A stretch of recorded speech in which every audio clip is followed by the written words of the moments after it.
Selamat pagi Bapak Ibu Saudara sekalian. Perkenalkan, nama saya Adrian. Saya dengan senang bisa hadir di sini bersama dengan istri saya dan anak saya. Istri saya namanya Emmy dan anak saya namanya Eben, atau Ebenezer lengkapnya. Dia umur 4 tahun.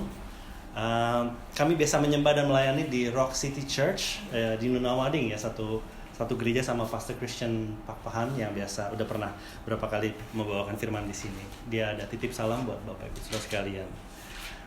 Secara profesi saya bekerja full time sebagai software engineer di Jora, yaitu job search site, ya, sama seperti Seek. Saya juga bersyukur pernah menyelesaikan graduate diploma of divinity di Ridley College, dan di gereja saya melayani lewat musik dan firman. Sungguh satu sukacita dan privilege yang besar buat saya bisa berbagi firman Tuhan pagi hari ini. Terima kasih atas sambutan dan kepercayaannya. Mari Bapak Ibu Saudara sekalian kita buka firman Tuhan dalam Yakobus 3 ayat 1 sampai 12. Yakobus 3 ayat 1 sampai 12. Dan saya sengaja tidak memberikan ada slide karena saya mau kita semua bersama-sama fokus kepada firman Tuhan. Dan saya akan bacakan, dan setelah itu saya mohon biarkan firman Tuhan tetap terbuka, karena kita akan sering kembali ke ayat-ayatnya. Yakobus 3 ayat 1 sampai 12. Saya bacakan. Saudara-saudaraku, janganlah banyak orang di antara kamu mau menjadi guru. Sebab kita tahu bahwa sebagai guru kita akan dihakimi menurut ukuran yang lebih berat. Sebab kita semua bersalah dalam banyak hal. Barang siapa tidak bersalah dalam perkataannya, ia adalah orang sempurna yang dapat juga mengendalikan seluruh tubuhnya.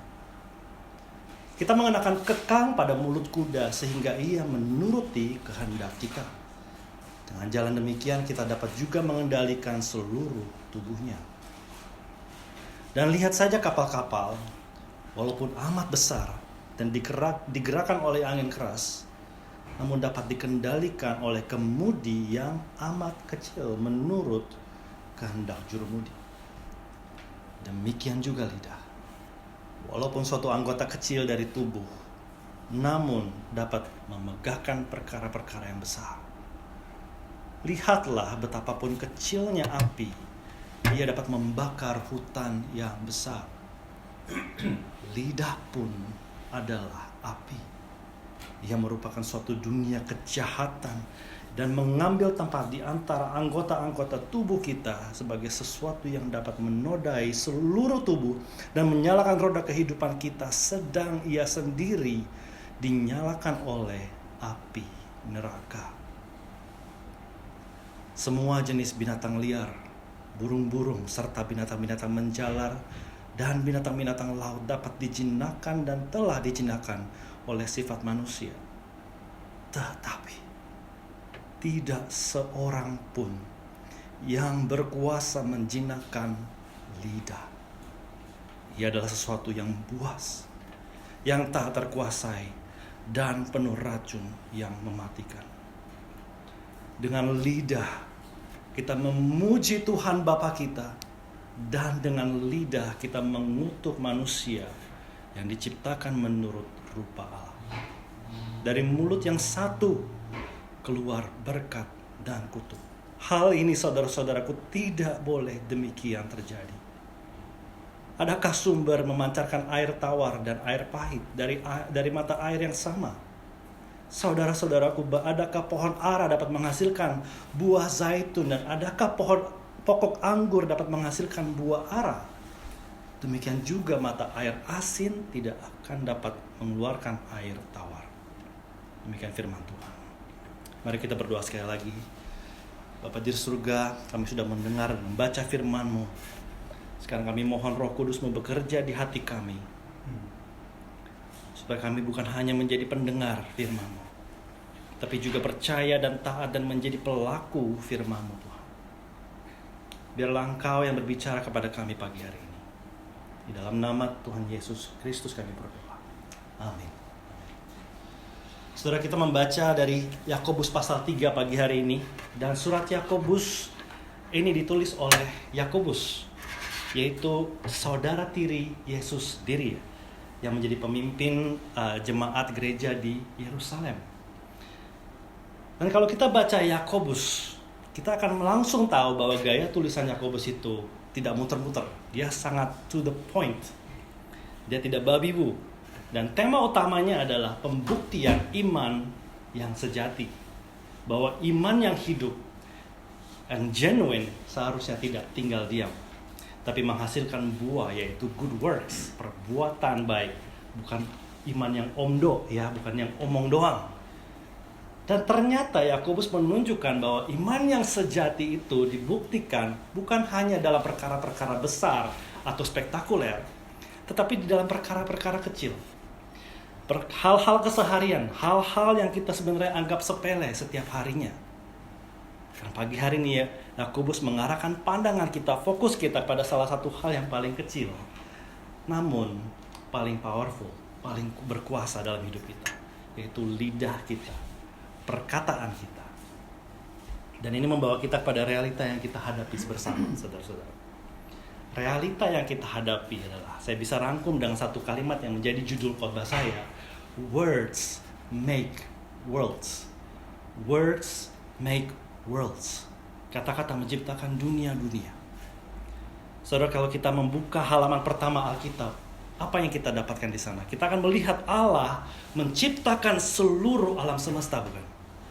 Tapi apakah Allah memakai tangannya? Apakah Allah memakai palu dan pahat untuk menciptakan segalanya? Bukan. Tapi Allah berfirman, Dia berkata, God is the first speaker. Berfirmanlah Allah, jadilah terang, lalu terang itu jadi. Words make worlds. Dan saudara dan saya, sebagai ciptaan yang diciptakan menurut gambar Allah dan rupa Allah, kita juga dikaruniai kuasa dan kemampuan yang mirip, yang serupa, saudara-saudara. Yaitu mencerminkan kuasa untuk menciptakan dan membentuk realita melalui perkataan kita. Saya tidak tahu saudara sadar atau tidak, saudara dan saya adalah kompilasi, atau kita adalah dibentuk oleh kompilasi kata-kata. Baik kata-kata yang dikatakan kepada kita atau tentang kita, maupun kata-kata yang kita ucapkan terhadap diri sendiri. Mungkin saudara di sini percaya kepada Yesus karena ada suatu waktu ada seseorang yang mengucapkan kata-kata pengharapan dari Injil kepada saudara. Dan kata-kata tersebut menciptakan sebuah dunia yang baru bagi saudara. Mungkin saudara berada di posisi yang baik dalam pekerjaan saudara, atau posisi dalam perusahaan saudara-saudara. Saudara mempunyai percaya diri dan berani melayani. Karena dulu ada orang-orang di sekitar saudara. Ada mungkin mentor atau guru, orang-orang terdekat, orang tua, pasangan, atau siapapun yang di sekitar Anda yang melihat potensi saudara dan mengucapkan kata-kata yang membangun dan mendorong saudara. Dan kata-kata tersebut menciptakan dunia di mana kita merasa berani maju. Sebaliknya, mungkin ada yang sampai hari ini masih terluka dan tertekan. Dan masih ada suara di dalam kepala saudara, sebuah kalimat yang diucapkan mungkin bertahun-tahun yang lalu oleh orang tua kita, atau mantan kita, atau seorang bully, orang-orang yang di sekitar kita, kata-kata yang merendahkan, menjatuhkan, menghina, atau abusive. Kata-kata itu menciptakan sebuah dunia yang gelap bagi saudara, penuh dengan keraguan dan sulit kita lepaskan. Atau jangan-jangan kita sendirilah yang mengatakan kata-kata tersebut, mengucapkan kata-kata yang kita sesali sampai sekarang ini juga. Mungkin itu sebuah gosip yang meretakkan hubungan, yang merusak persahabatan, sebuah kritik tajam kepada pasangan saudara dan meretakkan hubungan. Sebuah chat yang terkirim dan tidak bisa ditarik kembali. Kata-kata yang menciptakan dunia yang berantakan bagi orang lain. Words make worlds. Kita semua dibentuk oleh kata-kata. Dan ini juga yang menjadi masalah kita, yang akan dibongkar oleh Yakobus dalam nas kita hari ini. Kuasa yang begitu besar yang kita pegang dengan lidah kita seringkali justru menghancurkan. Jadi mari kita pelajari bagaimana Yakobus membongkar realita ini di dalam 3 kebenaran. The power of words, the problem of words, and the redemption of words. The power of words, the problem of words, and the redemption of words. Mari kita mulai dengan kebenaran pertama, the power of words. Saudara, di dalam ayat 3-4, Yakobus tidak ingin membiarkan kita mendebak-debak. Dia langsung memberikan 2 gambaran yang sangat visual, yaitu kekang dan kemudi. Perhatikan di ayat 3 dan 4. Dari dua gambaran ini, Yakobus punya poin adalah tentang kuasa yang disproporsional. Kita tidak akan menyangka bahwa kuda yang begitu besar dan kuat, atau kapal yang begitu besar yang dihantam oleh badai, dapat dikendalikan dan diarahkan oleh sesuatu yang sangat kecil, itu kekang dan kemudi. Nah, Yakobus berkata, itulah lidah kita, saudara-saudara. Kesannya kecil dan tidak signifikan, tetapi sebenarnya memiliki kuasa yang sangat besar. Seperti yang kita sudah diskusikan tadi di awal, words make worlds. Nah, oleh sebab itulah, saudara-saudara, hal yang kedua yang ingin saya tekankan adalah perkataan sebenarnya adalah sejenis perbuatan. Perkataan adalah sejenis perbuatan. Bukan kebetulan, saudara-saudara, diskusi tentang perkataan ini muncul di pasal 2, di pasal 3, tepat setelah di pasal 2 di mana Yakobus mengatakan iman tanpa perbuatan adalah mati. Yakobus ingin memperlihatkan bahwa perkataan itu bukan sesuatu hal yang netral. Bukan hanya hembusan atau bunyi yang keluar dari mulut kita, tapi adalah salah satu tindakan yang sangat signifikan. Perkataan memiliki kemampuan untuk menciptakan, mempengaruhi realita. Seperti Allah yang berfirman untuk menciptakan dan mempengaruhi realita, kita juga mencerminkan kuasa yang serupa dengan kata-kata kita. Dan itu berarti kata-kata kita bukan kata-kata biasa, tapi kata-kata yang luar biasa, yang membentuk dan mempengaruhi realita. Ada kuasa yang jauh lebih besar dari yang kita pikirkan dengan kata-kata. Bahkan dunia sekuler mengakuinya. Huffington Post menulis, words are singularly the most powerful force available to humanity. We can choose to use this force constructively with words of encouragement, or destructively using words of despair. Words have energy and power with the ability to help, to heal, to hinder, to hurt, to harm, to humiliate, and to humble. Atau kalau saudara suka Harry Potter, Dumbledore juga mengatakan seperti ini, words are our most inexhaustible source of magic, capable of both inflicting injury and remedying it. Kalau saudara membaca Harry Potter, saudara kan sudah melihat begitu banyak magic yang begitu hebat. Tapi words are our most inexhaustible source of magic, katanya. Jadi Huffington Post, Harry Potter itu sepakat dengan Alkitab. We have grossly underestimated the power of our words. Selain itu, Yakobus mengatakan lidah adalah barometer spiritual kita yang paling jujur. Ayat 2 berkata, sebab kita semua bersalah dalam banyak hal. Barang siapa tidak bersalah dalam perkataannya, ia adalah orang sempurna, yang dapat juga mengendalikan seluruh tubuhnya. Yakobus sedang berkata, saudara-saudara, jika seseorang tidak dapat mengendalikan perkataannya, kemungkinan besar orang tersebut tidak juga bisa mengendalikan area lain dalam hidupnya.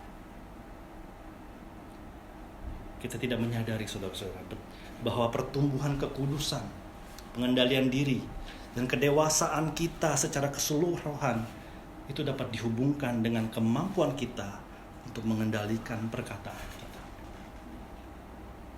Lidah adalah jendela hati untuk melihat siapa yang sebenarnya memegang kendali hidup kita.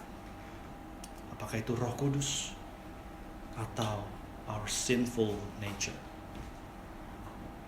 Karena itu saudara-saudara, pertumbuhan sejati dalam kekudusan, our sanctification, seringkali itu bermula dari belajar untuk mengendalikan lidah kita, perkataan kita. Jadi jangan sampai ada saudara yang di sini yang berkata, gua tuh memang kayak gini kalau ngomong ya memang ceplos-ceplos. Sebab Alkitab dengan tegas berkata, pengendalian perkataan saudara adalah barometer kedewasaan rohani saudara. Oleh sebab itu kita mengerti mengapa Yakobus membuka pasal ini dengan peringatan yang tidak motivational sama sekali. Di ayat 1, Yakobus berkata, saudara-saudaraku, janganlah banyak orang di antara kamu mau menjadi guru. Kok discouraging sekali ya? Yakobus mau menunjukkan betapa seriusnya Tuhan memandang kata-kata. Kalau kata-kata tidak ada artinya bagi Tuhan, maka Tuhan tidak akan menuntut pertanggungjawaban yang lebih berat dari mereka yang pekerjaannya adalah memakai kata-kata, bukan? Seperti guru, pembina, pendeta, pengkhotbah. Karena mereka memakai kata-kata untuk membentuk pemikiran, untuk membentuk pengertian dan membentuk iman. Karena kata-kata memiliki kuasa yang dahsyat, Tuhan menuntut pertanggungjawaban atas setiap kata yang kita keluarkan, kita ucapkan. Tapi jangan buru-buru berpikir kalau saudara tidak perlu khawatir karena saudara bukan guru atau bukan pembina atau pendeta atau pengkhotbah. Karena hari ini saudara-saudara, teknologi memberikan kita kuasa lidah yang amplified lewat begitu banyak cara, bukan? Sosial media, komen-komen di sosial media atau di WhatsApp group. Kita memiliki begitu banyak cara untuk memposisikan diri sebagai guru. Jadi peringatan Yakobus menjadi jauh lebih tajam bagi kita hari ini, saudara. Bukan hanya kepada guru-guru saja.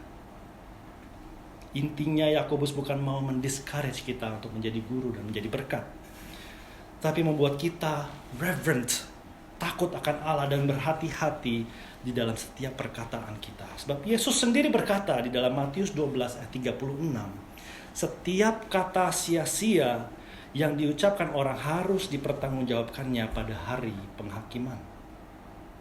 Artinya, tidak ada satu kata pun, setiap kata-kata, tidak ada satu kata pun yang lewat begitu saja di mata Tuhan.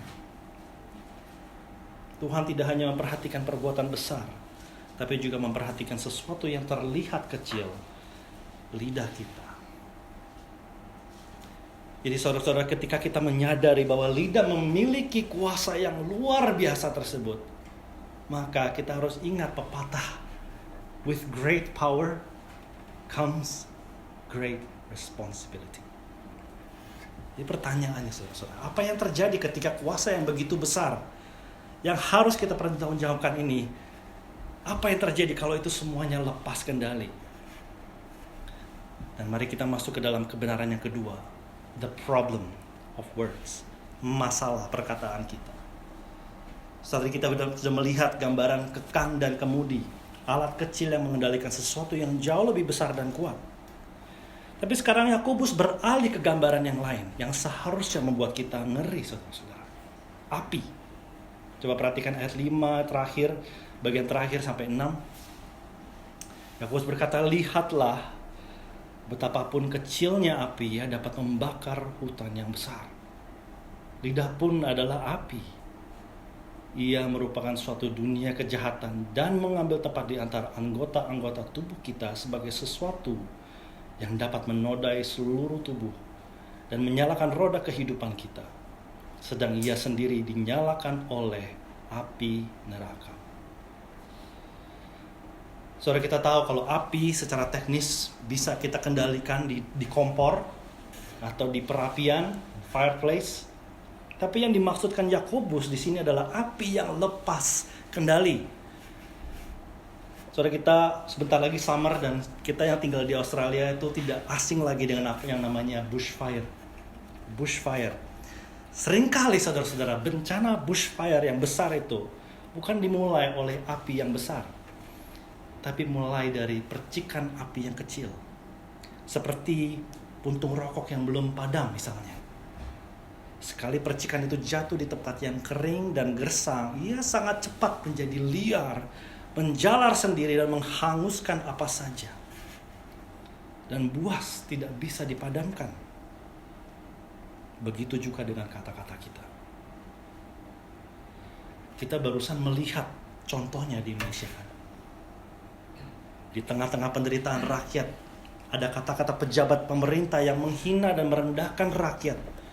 Dan itu memercikan kobaran api kemarahan bangsa yang besar sampai suasana bangsa menjadi tidak stabil. Lalu apa yang mereka coba lakukan setelahnya? Mereka mencoba untuk membendung dan memadamkan api tersebut dengan mengupload video minta maaf. Tapi apakah itu cukup? Tidak, saudara-saudara. Api tersebut sudah menjalar terlanjur jauh, terlanjur besar. Kata-kata tersebut tidak bisa ditarik kembali.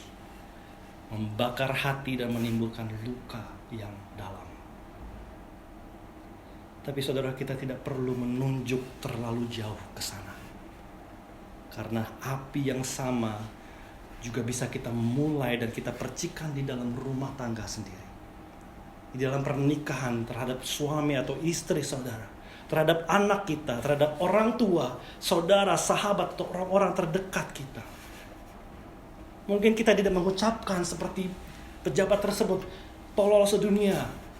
Tidak mengatakan seperti kayak gitu saudara-saudara kita. Tapi berapa sering percikan sinis, nada yang meremehkan atau sindiran kita tujukan kepada orang-orang terdekat. Justru saudara-saudara, semakin dekat orang tersebut, semakin besar dampaknya.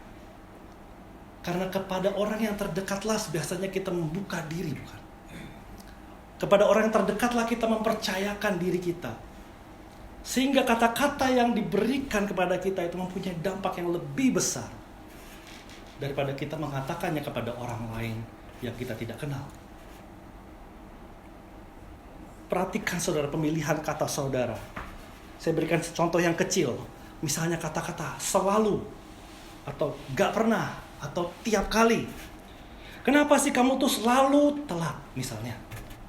Kata selalu. Kenapa kamu tuh gak pernah on time? Gak pernah. Kamu gak akan pernah berubah. Tiap kali harus aku ingetin. Saudara, kata-kata tersebut sering kita ucapkan bukan karena itu benar. Karena tidak benar saya selalu telat misalnya. Tapi kita memakai kata-kata selalu dan gak pernah itu untuk memperbesar masalahnya. Kita bukan memberikan deskriptif dan kata-kata yang membantu untuk menyelesaikan masalahnya. Tapi kita membesarkan masalah tersebut. Tapi justru itulah yang menjadi percikan api yang kecil saudara-saudara. Yang cukup untuk memulai kebakaran yang besar. Berapa sering kita melumpuhkan hati anak-anak kita bukan dengan amarah yang besar, tapi dengan kata-kata meremehkan bakat atau upaya mereka. Itu jugalah percikan api yang sama, yang memang skalanya mungkin kecil, tapi kerusakannya bisa fatal. Satu perkataan yang tidak hati-hati, satu gosip yang kita forward, satu komentar sinis atau sindiran atau sarcasm bisa menjadi wildfire yang menjalar dan membakar seluruh hutan raya dan tidak dapat dibendung. Dan Yakobus tidak ragu menyebutkannya di dalam ayat 6 yang bagian terakhir bahwa sumbernya adalah api neraka. Artinya setiap kali kita memakai lidah kita untuk menuduh, merendahkan atau menghancurkan gambar Allah di dalam orang lain, kita sedang berpartisipasi dengan pekerjaan iblis yang dapat menghanguskan dan mematikan. Inilah realita lidah kita saudara-saudara. Oh, lidah kita tidak hanya small but mighty, tapi juga small yet deadly.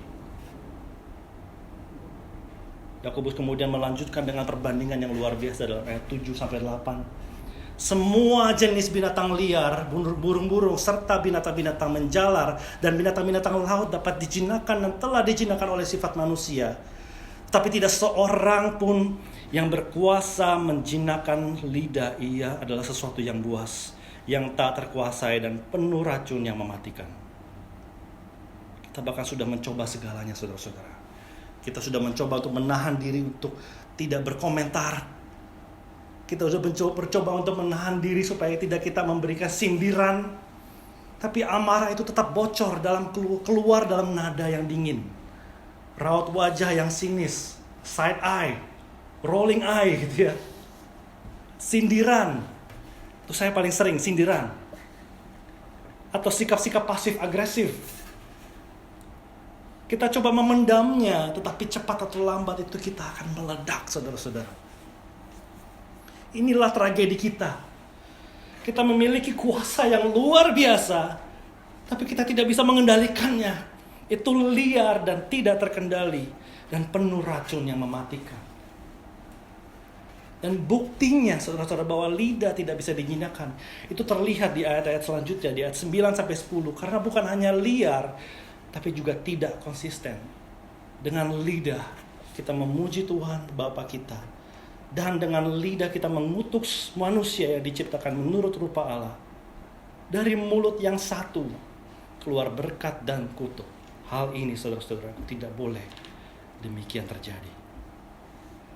Saudara, kita bisa berkata dan menaikkan pujian Allah itu baik di gereja, lalu di parkiran gereja merendahkan orang lain dengan gosip atau umpatan. Yakobus berkata hal itu tidak boleh demikian. Ayat 11-12 akhirnya Yakobus memberikan kita hint akan sumber masalahnya. Adakah sumber memancarkan air tawar dan air pahit dari mata air yang sama? Saudara-saudaraku, adakah pohon ara dapat menghasilkan buah zaitun, dan adakah pokok anggur dapat menghasilkan buah ara? Demikian juga mata air asin tidak dapat mengeluarkan air tawar.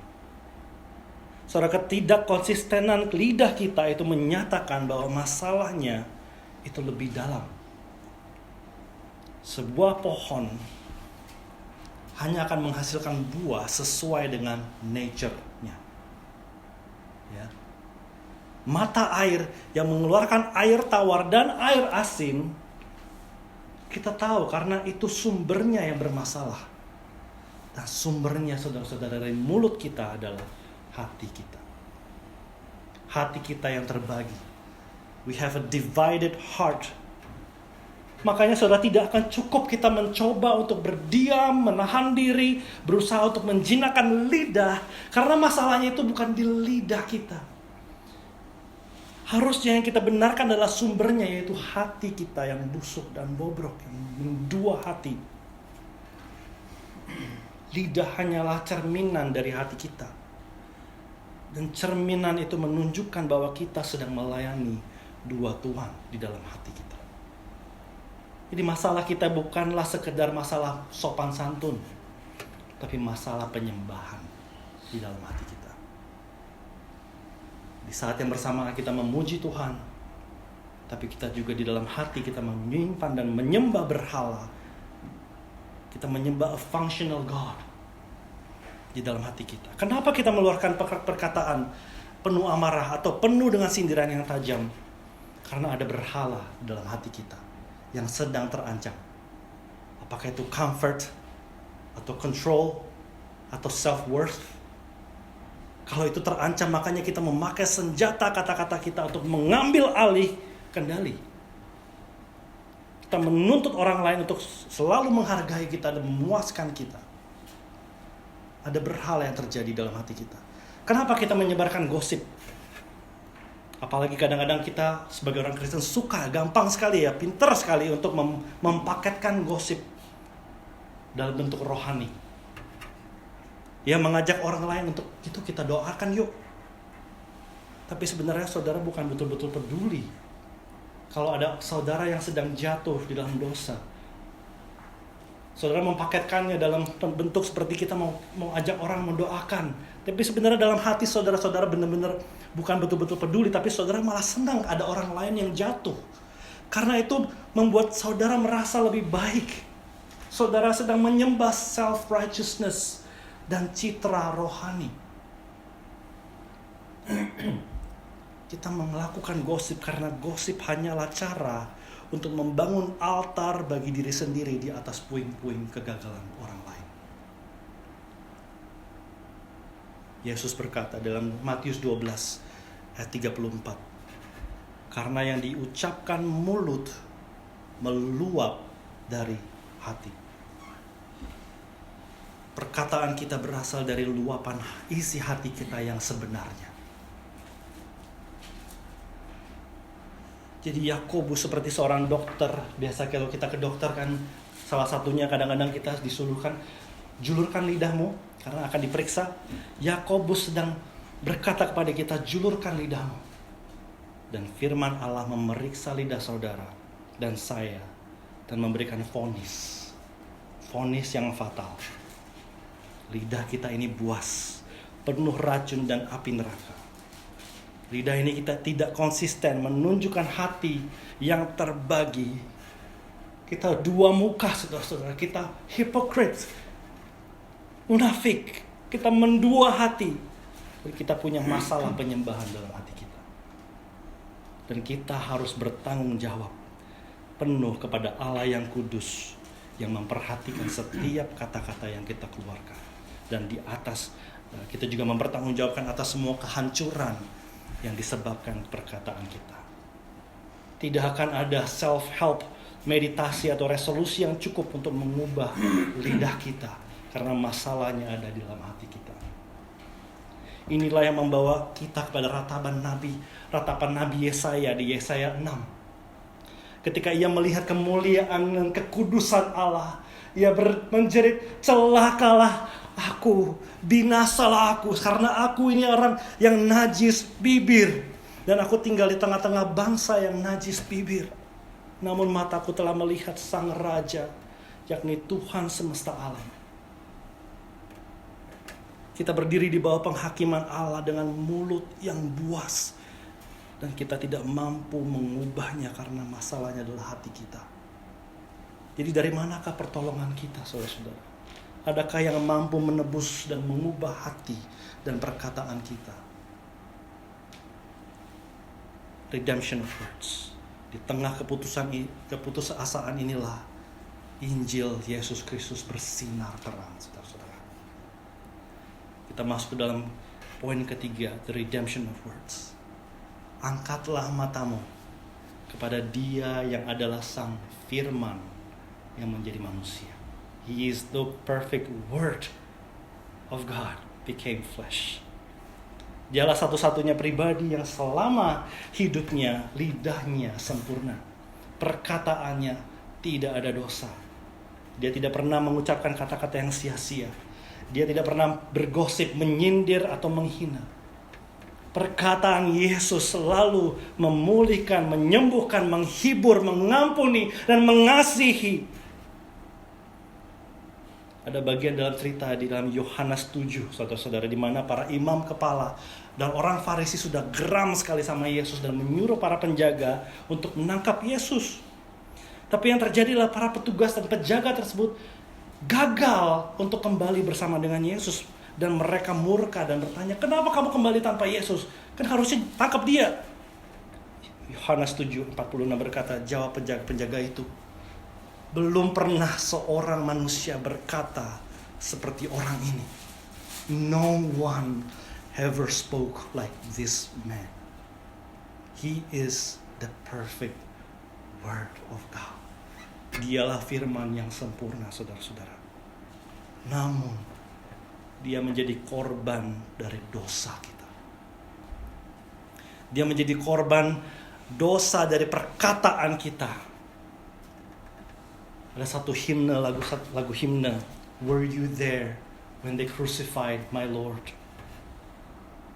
Apakah saudara ada di sana ketika mereka menyalibkan dia? Dan jawaban saudara dan saya seharusnya adalah iya. Kita ada di sana. Tapi bukan hanya sebagai penonton, tapi sebagai pelaku utamanya. Karena melalui gosip kita, melalui fitnah kita, perkataan yang menjatuhkan, kitalah yang sedang meludahi dan menghina Yesus. kita turut berpartisipasi dalam menyalibkan Dia dengan lidah kita yang penuh racun, saudara-saudara. Dia yang menerima hasil api neraka dari lidah kita.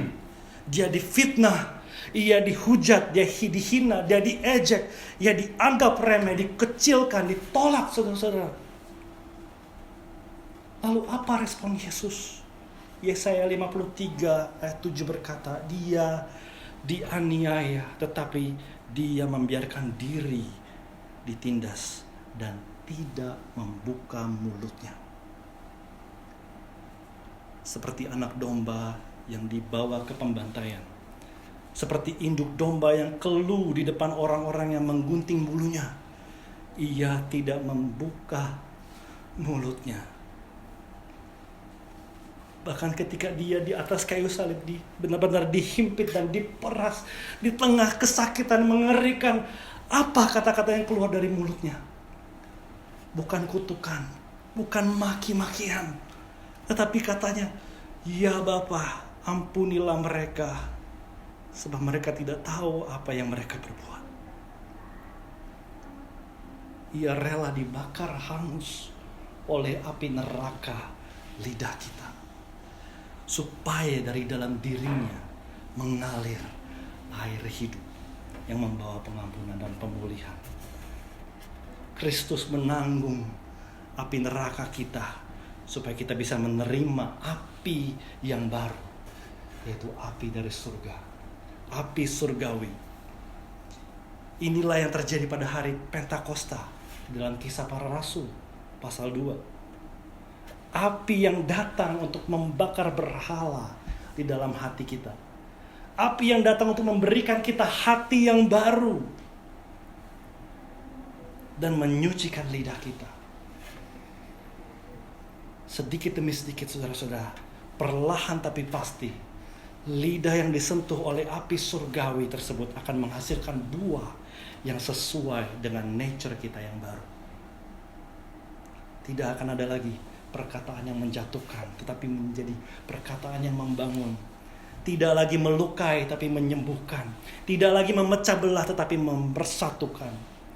Perkataan kita akan penuh dengan buah roh,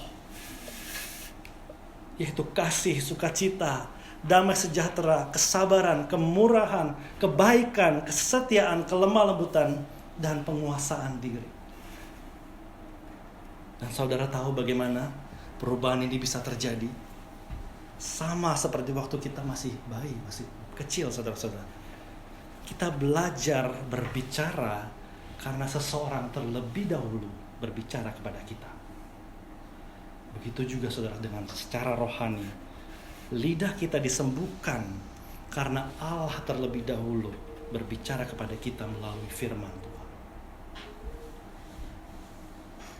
Jadi ketika kita membiarkan firman Tuhan itu meresap di dalam hati kita, ketika kita terus mendengarkan, membaca dan merenungkan Injil Yesus Kristus, maka cara bicara kita pun akan mulai menyerupainya. Suaranya lembut tapi tegas, penuh kasih dan kebenaran. Karena di dalam Yesus Kristus, harga diri kita, nilai diri kita, kehormatan kita, kenyamanan kita, dan acceptance kita itu sudah aman, terjamin, dan utuh di dalam Yesus Kristus. Kita akan berkata-kata sedemikian rupa sehingga tidak ada penjelasan lain kecuali inilah the power and the glory of the gospel of Jesus Christ. Mari kita berdoa.